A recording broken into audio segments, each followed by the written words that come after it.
Are you confused about your sexuality? Well, I don't think you're confused about your sexuality. You actually can't be confused about your sexuality, but you can be confused about your identity. And I'm a weirdo because I love helping people. I love it. If somebody comes to me with an issue or a problem, I am all up in the solution. I am in the solution. But when you're sober and in recovery, that's what you do. I'm always in that solution. It's shocking, though, that so many people don't want the solution.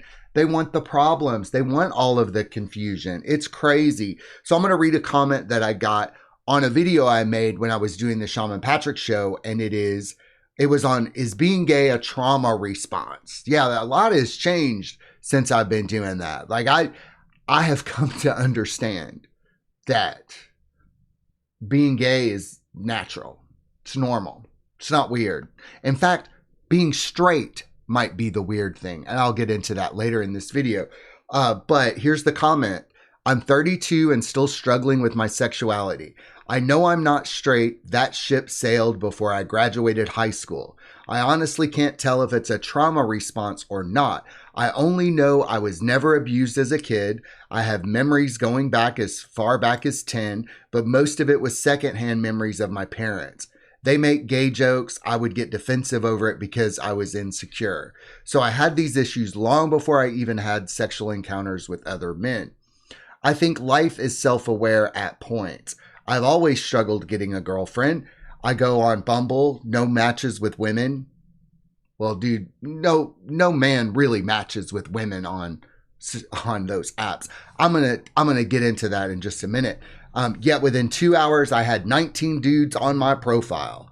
So I really think reality is just messing with you. I don't think reality is messing with you, dude. I think just be gay.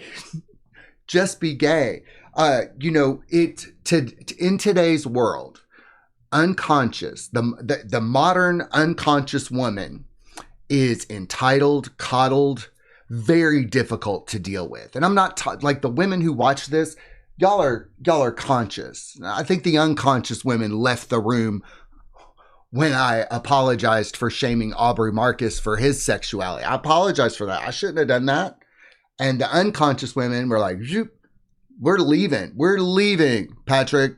We're leaving. You're ruining your brand. You're ruining everything. No, I'm just not gonna play to the peanut gallery anymore.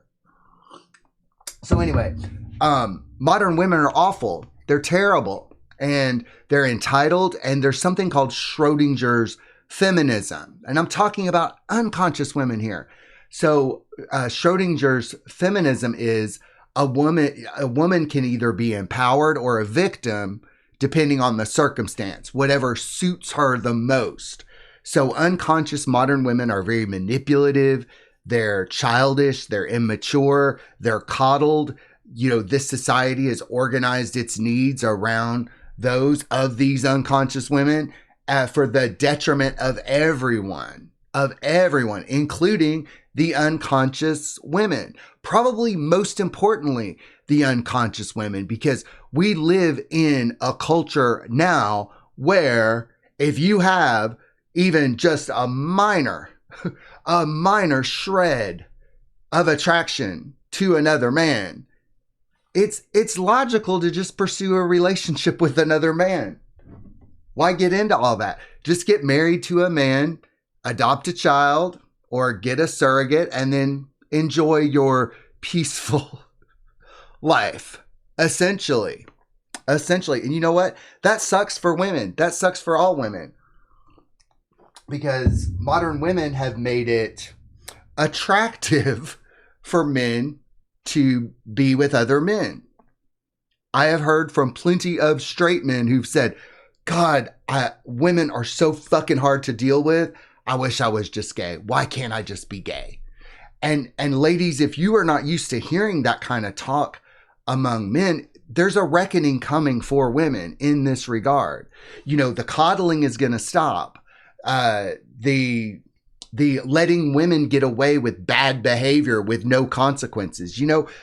That all of that is going to be coming to an end. There will be kind of a reckoning for women to deal with, oh my God, I was coddled. Oh my God, I was supported. And for the women who know this already, you have a leg up. You have an edge. But I'm seeing it at the gym. I'm hearing about it in people's workplaces. There's these women who have manipulated and got away with shit for years. They're feeling it coming. They're feeling this reckoning coming. And I do want to talk about that in this video, because a lot of the confusion about sexuality is, even if I was straight, I'm not attracted to liars. I'm not attracted to people who manipulate. I'm not attracted to children. I'm not attracted to brats and whiny victim babies. So even if I was straight, I probably wouldn't even be attracted to the unconscious modern woman. And that can be leading to a lot of confusion as well. Like, I want to stick my dick in something, but it looks like a bear trap. It acts like a bear. It's going to trap me. The things that benefit modern women today, I'm going to say, ladies, be grateful for that. Be grateful. Be grateful for this time in history where women were supported and loved in a way that they had never been in human history. And that was misinterpreted as something different. So we're going to talk about ending sexual confusion today. And I have some show notes. And I'm going to put these on the Discord. So I want to just read these paragraphs that are written, and then I want to riff on them. So I'm going to read the paragraph, and then I'm going to riff on it to give some structure, because I can kind of go all over the place.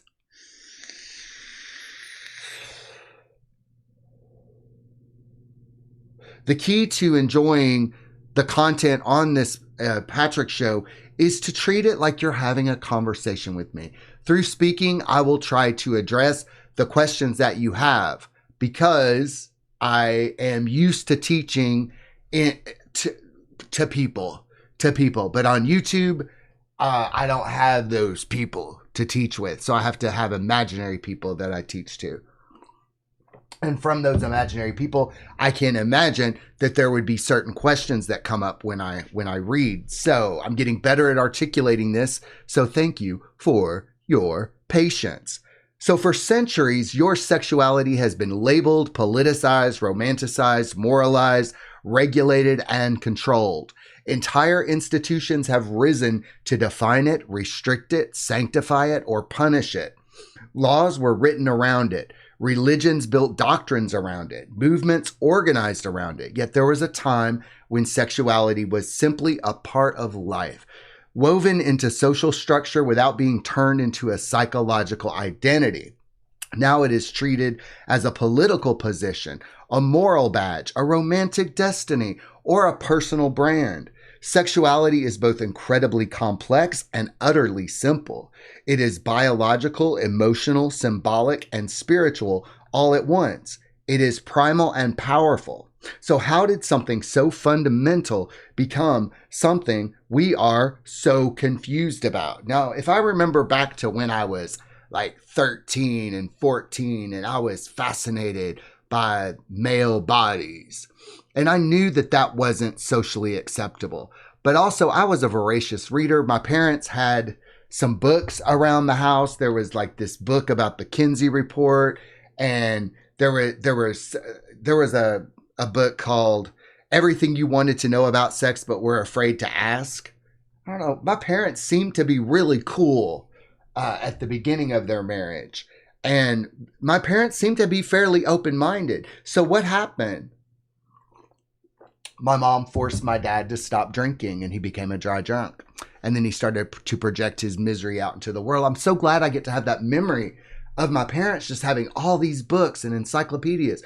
My parents were really cool until alcoholism wrecked them. And you know what? My dad didn't even drink after my mom forced him to, or at least he probably just hid it very, very well. That's a tangent, but it's probably appropriate for what I'm going to talk about. So in that book, I was fascinated with the stuff about male homosexuals because I knew that I was gay. I wasn't confused about my sexuality.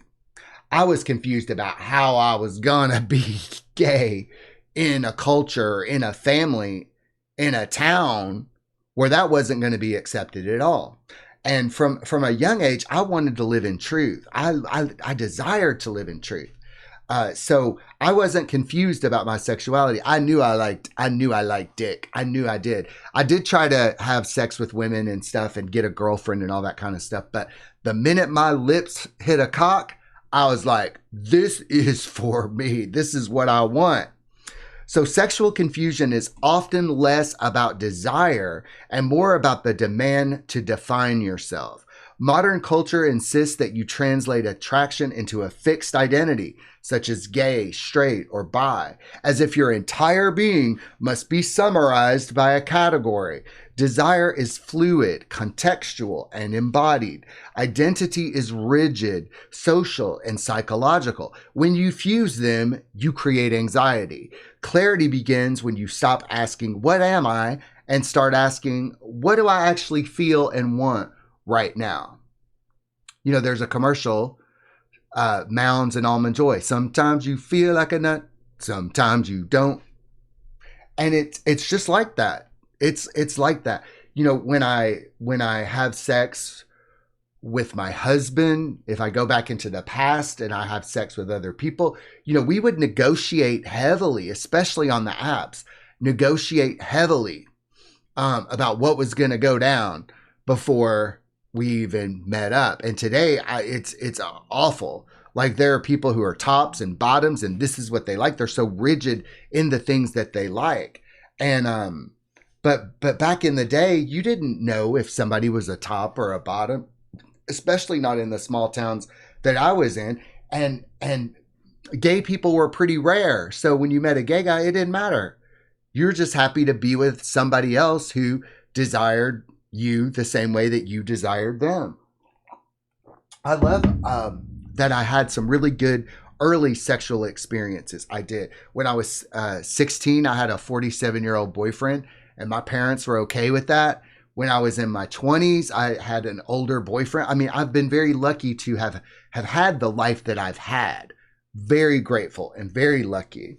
But today, my sexuality being restored and my eroticism being restored, I actually don't even think about sex all that much. I engage with it when I want to, and I don't engage with it when I don't. There's no anxiety over it. If I watch porn, which I do, I don't know. I could end up anywhere. It's like a journey. You just click on things and there you go. And oh, here's a bisexual porn. And oh, here's this and here's that and that. It's like a journey. And you can really do that today with pornography or any type of eroticism that way. So let's talk about romantic love being a recent social priority. So marrying purely for romantic love is historically new. For most of human history, marriage was about survival, lineage, property, alliance, and stability. Romantic passion was often viewed as destabilizing and even dangerous because it overrides reason and threatens structure. Today, we treat romantic love as the ultimate good, but we rarely teach emotional maturity to handle it. When people feel overwhelmed by attraction, they assume something is wrong with their sexuality, when in reality, they may be encountering the raw force of romantic projection. Let me make that a little clearer. I don't think I made that clear. When people feel overwhelmed by attraction, like if you cannot control your attraction to another person, you might be just encountering the raw force of romantic projection. I think this needs to be understood. If you have not yet read this book, read this book. It's not very long. When people come to me with certain problems, I'm like, okay, well, just take a couple hours and read this book. It doesn't even take that long. And once you understand romantic love as shadow, there it is. Section 2. It's a very short book, but romantic love is a projection of your shadow. So you do not fall in love with another person as they are. You fall in love with your internal image of them. Attraction activates unconscious materials such as unmet needs, parental imprints, fantasies of rescue, power, safety, or completion. This is shadow projection. When the projection fades, people believe love has died. But what actually died was the illusion. Understanding projection removes much of the panic around who you are attracted to, because you realize the intensity is revealing something about you, not proving something about your permanent identity. Okay, I'm going to give you some personal information here. I've been married to Merrick almost 8 years. Some of you have been following me when I was a single guy. And so, Merrick and I had a very passionate first couple of years. Like, we were all about each other. But, when his family got involved, and my family got involved, it was very boner killing. And so there have been moments that Merrick and I thought that we had fallen out of love with each other. It's just the love has died. But I think that comes from Merrick's parents getting divorced when the love died, and then my parents sticking together when the love died. But love doesn't die. Love doesn't die. It's just an illusion. The illusion dies. And when the illusion dies, you get the opportunity to see people as they actually are. Like, I'm 22 years older than my husband. I kind of wish he was my age sometimes. And sometimes he wishes that I was his age, but we love each other. And when the illusions die, because illusions will die, you will continue to project your shadow out into the world. And you can get caught up in this stuff. Even advanced spiritual teachers and masters can get caught up in this stuff because the shadow is pernicious. It is a pernicious thing. But when you understand projection, you realize that love never dies. Just your illusion does. Your illusion. Let's say that again. Love never dies. Your illusion dies. So I get to fall in love with my husband every few months. I get a new husband every few months because we change so much that it's like getting married to a whole new person. It's like, oh, hello, because not that we become actually new people. It's just that you continue to let these illusions fall and die, and you get to see even more of the pure person. You very rarely will see people as they actually are. If the ego is slipped, the pain is gone, and you're not projection, you might get a glimpse of how truly beautiful and awesome your beloved is. I've had many of those moments with my husband. But I'm in a gay relationship. I'm in a relationship with another man.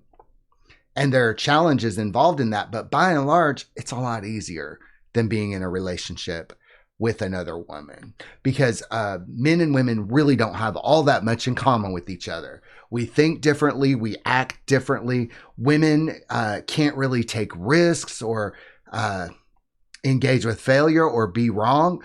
Last night I was chairing a recovery meeting, and I talked about how I love being wrong. And the women were like, oh, I don't understand that. Like, I can't stand being wrong. And I didn't say it, and I'm thinking, but that's because you're a woman. A man can afford to be wrong. A man must risk being wrong and being a failure in order to get any damn thing done. But a woman doesn't really have to do that. A woman really can't be wrong. A woman has to be right about her choices and her life and her things. So it would make sense why a woman would not understand that. Now, a conscious woman, she could probably be wrong. A crone, she could probably enjoy being wrong. But the enjoyment of being wrong comes from, if a man is wrong about something, it costs too much. It just costs too fucking much. It does for women today in this modern world. But if we go back to the base core makeup of men and women will probably not be able to ever be wrong without having a complete fucking come apart, because she needs to know that she's making the right choices for her. But same-sex behavior has always existed. And I think it's because of this, because men and women are fundamentally different in how they approach life, how they are, how they stand, how they how their muscles are, how their bones are. Women and men are fundamentally different, and they don't really have all that much to talk about. And I know that pisses people off. Look, I don't really give advice to women anymore. And I tell them, like, if you, I'll help them, I'll direct them to proper resources, but I can't give advice to a woman because I'm not a woman. And I tell women who seek advice from me, I'm like, look, I'm going to tell you the way that I, as a man, would deal with a particular situation. And it's probably not how you're going to deal with the situation. In fact, women don't even really take my advice anyway. They do the opposite of what I say. And this is a funny thing is when I do give advice or give suggestions, people often will not take those and then get mad at me because it didn't work. It didn't work. So I'm conscious enough to tell people, like, look, I'm a guy, I'm a gay guy. I will tell you what I would do. Most advice is like that. It's why we don't give advice, because people don't take it anyway. But the only advice that I will give, okay, that's not true. Thank you. The only advice that I will give today is that you will probably be much happier as a gay man or a man that pursues relationships and friendships with other men than with unconscious modern women. And just look around. Just look around. Just look around. I feel for my straight guys out there. I feel for you, bros. So let's understand same-sex behavior. It's always existed. Yesterday I was on X and there was this video where they were trying to figure out the reason for homosexuality. Like, why has homosexuality persisted throughout the centuries like a cough that you can't fucking get rid of? I mean, come on. But it jogged something in me. It was like, so instead of like wondering why homosexuality has persisted, evolutionary or whatever, what if it wasn't even a big deal? What if homosexuality was not persisting? What if it just was? What if it just was something that happened between men and women? So since ancient Greece, Rome, parts of Asia, the Middle East, and numerous traditional societies, same-sex contact was documented in different forms. Historically, behavior did not automatically create a lifelong identity. Men often lived and worked closely with men and women with women. Erotic bonds formed because humans are embodied beings. The modern obsession with categorizing orientation would have seemed foreign in many eras. When you zoom out historically, sexuality appears as a spectrum of behavior rather than a rigid personality type. Now, let me tell you something. I'm not going to call this culture out by name, but I met a man from a certain country where the men are not allowed to be around the women at all, and the women keep covered up. And when you are younger, it's normal for you to, as a young man, to have sex with other men because you can't be around the women. And so a lot of men in this culture have had sex with other men, but you grow out of it. And this is common in a lot of different cultures, is that when you're around primarily men, it's normal and natural to have sexual contact with each other. You just don't talk about it. It's just something that is not known. It is something that is not said. And I don't think that if you were a scholar, you might know it. If you were an academic, you might know it. But for the most part, it's just something that people don't talk about. You know, there's been movies, recent movies about this topic of relationships developing between men, erotic sexual relationships. Here, look, Brokeback Mountain. That's a recent one. When I say recent, like in the last 20 years or so. The Hammam, Steam, well, that's actually 30 years ago. Someone recently suggested that movie to me. There's Call Me By Your Name, and then there's the Argentinian film, The Astronaut Lovers, which I talked about before. But if you understand that same-sex behavior has existed throughout all of time, Men having sex with men has existed throughout time. I can say this because I know men. Men like to have sex and they like to fuck. And have you ever heard the saying, a hole is just a hole? I'm telling you, men are freaks. They will fuck anything that moves. They will. And obviously,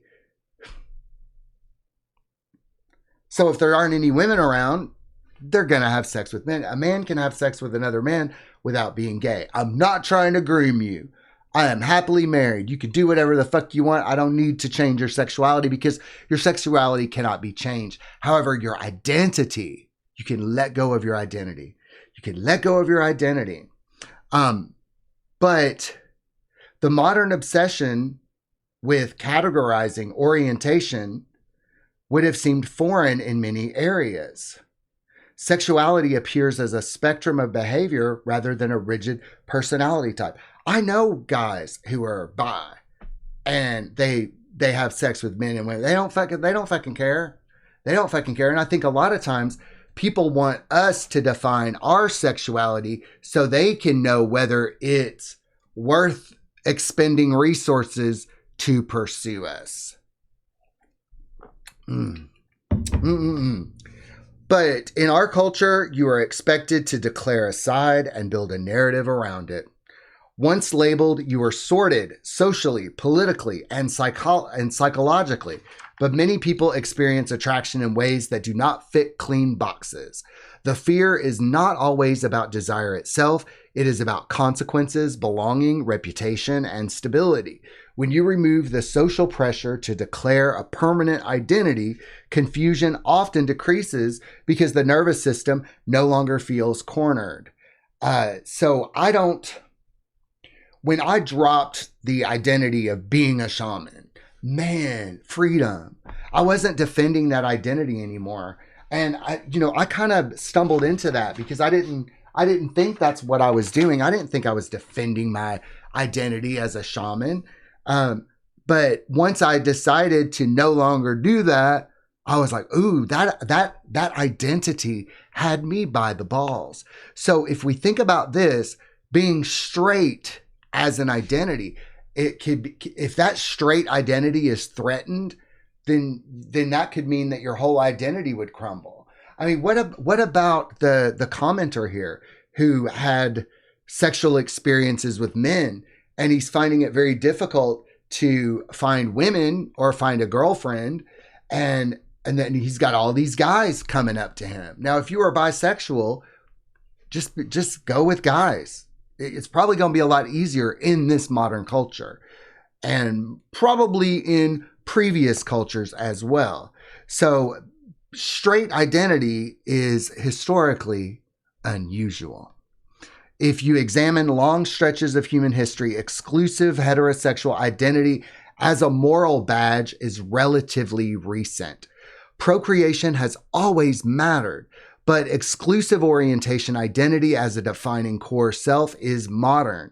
Seeing this historically can soften internal shame. It challenges the idea that one narrow model is the only natural path. Sexual expression has always been more complex than cultural narratives admit. And I was just kind of laughing about this because being straight is weird. Being like, and I think I wrote this on X, is like, that guy's weird. He only likes women. And that's kind of a feminized man way of looking at sexuality. Like, I am not going to own my sexuality. I'm not going to treat my sexuality as it is. If I have contact with another man, that's gay. That's separate. That's something that we put to the side and we feel ashamed of. But I'm going to celebrate my encounters with women and hold them as my identity. Any identity that you cleave to is weird. And I'm going to say that being straight is weird because it is a new phenomenon. Not that I'm trying to groom you. You could be straight. I don't fucking care. This is about ending confusion over your sexuality because your sexuality has nothing to do with gay and straight. It is yours. Don't put a label on it. So clarity comes from integration, not labels. You do not need to solve your sexuality like a math equation. You need to integrate your body, your shadow, your capacity for attachment, and your desires without shame. Wrapping your sexuality into an identity can trap you into defending a story rather than living honestly. Clarity emerges when you accept what you feel without building your entire self around it. Sexuality then becomes one dimension of a whole human being, not the headline of your existence. You know, if I had to do it all over again, I would not come out as gay. I would keep that shit to myself. But in our political climate, in our world, they want us to come out for a variety of things. It's all because we're all being used as political pawns. We're all being used as political pawns. And so this work of masculine restoration is basically men reclaiming their bodies. Keep your hands off my body. This is my body. I'm not ashamed. I'm not going to be ashamed of my body. I'm not going to be ashamed of being a man. I'm not going to be ashamed of wanting to put my face in some big breasts or choking on a dick. Why would I be ashamed of anything like that? Why? I could do what I want. I can fuck who I want. I can be who I want. I'm a man. I own it. I could have sex with a woman this afternoon if I wanted to. I've got her number. She told me if I ever wanted to have sex with a woman, give me a shout. So I got numbers, y'all. I could do whatever I want. I could tell my husband, hey, I'm going to go have sex with this woman. We have the type of relationship now where it's not the special relationship. It's not an open relationship. But I say, hey, I'm going to go fuck this girl. And be like, okay, can I come too? Life gets so simple and easy when you stop trying to control every fucking little thing. So I also have phone numbers where there are men too that I could go have sex with. They anytime you want a clown, let's go. It like being a sexually open, free, honest, truthful, masculine niche man in today's culture is freedom. It's freedom. It really is.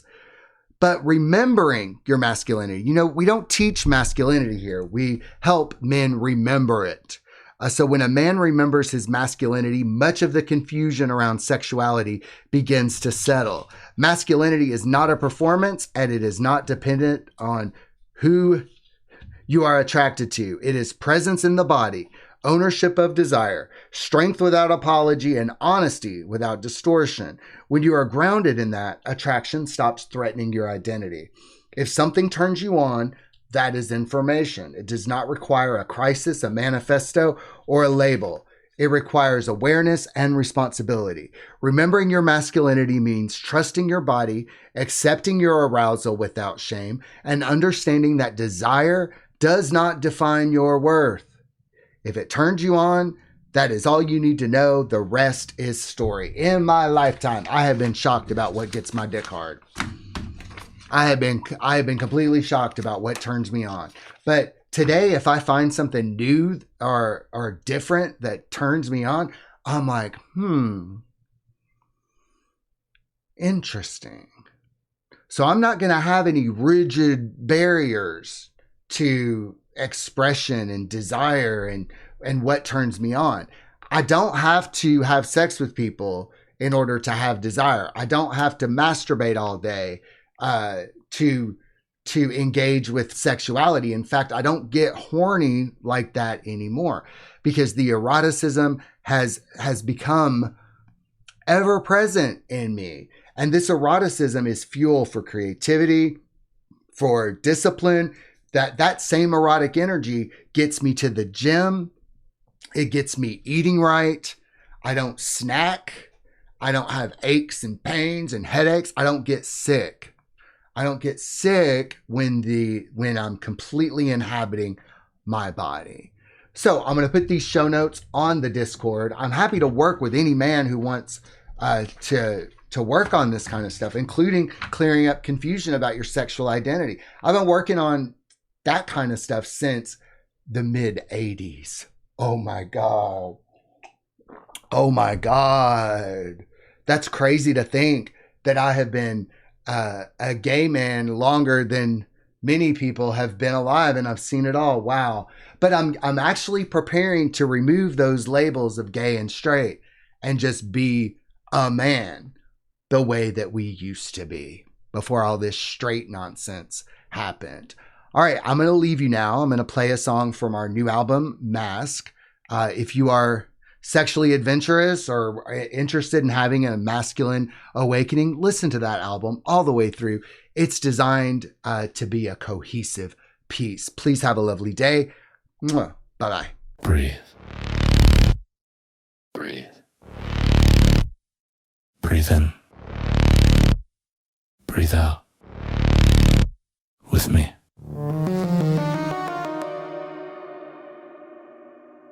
With me. Move out. With me.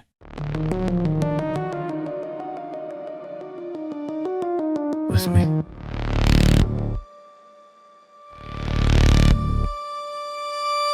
Close in. Close out. With me. With me. I am a man. You are a man. With me. With me.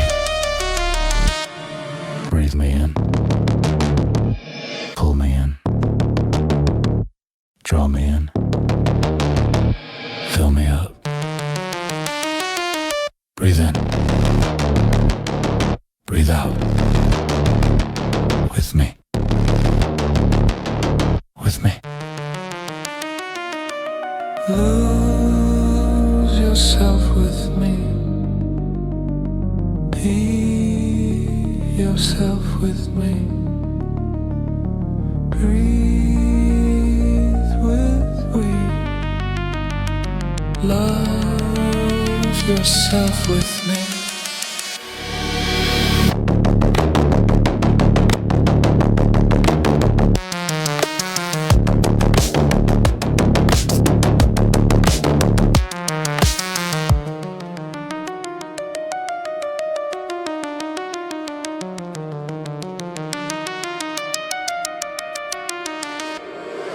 Breathe in.